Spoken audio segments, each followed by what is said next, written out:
কিভাবে ইউনিয়ন ভাগ করলে আপনাদের জন্য ভালো হবে।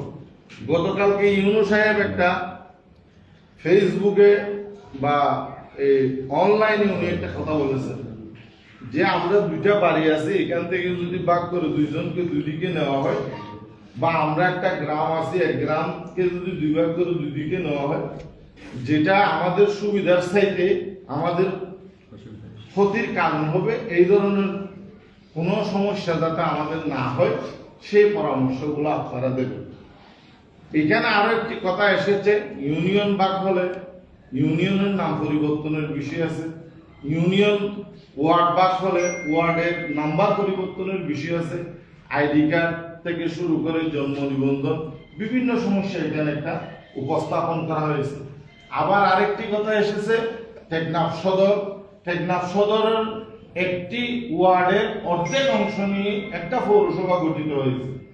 সেই পৌরসভা যদি বৃদ্ধি করা হয়, টেকনাফ সদরের 60টি ওয়ার্ড চলে যাবে, 6 নম্বর ওয়ার্ড চলে যাবে, আপনার 4 নম্বর ওয়ার্ড চলে যাবে, 8 নম্বর ওয়ার্ড চলে যাবে, 9 নম্বর ওয়ার্ড চলে যাবে।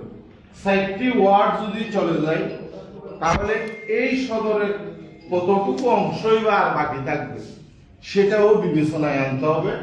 সেই সব কিছু নিয়ে আমাদের আজকের এই মত বিনিময় সভা।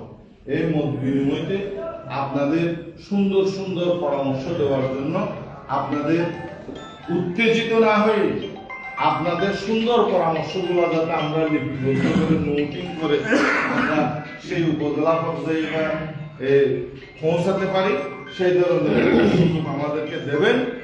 আর আপনারা যেটা বক্তব্য দিয়েছেন সেটা বাদ দিয়ে আরেকটা ভালো পরামর্শ বাড়াবাড়ি করবেন না। একটা যখন সে বলেছে আমরা এখানে প্রতিযোগিতা করার জন্য আসিনি, আমরা এখানে আমাদের ভালো কিছু, সবার পরামর্শের মাধ্যমে আমাদের ভালো কিছু করার জন্য এসেছি। সবাইকে ধন্যবাদ জানিয়ে, সুন্দর পরামর্শ দেওয়ার আহ্বান জানিয়ে আমার বক্তব্য শেষ করছি। আসসালামু আলাইকুম।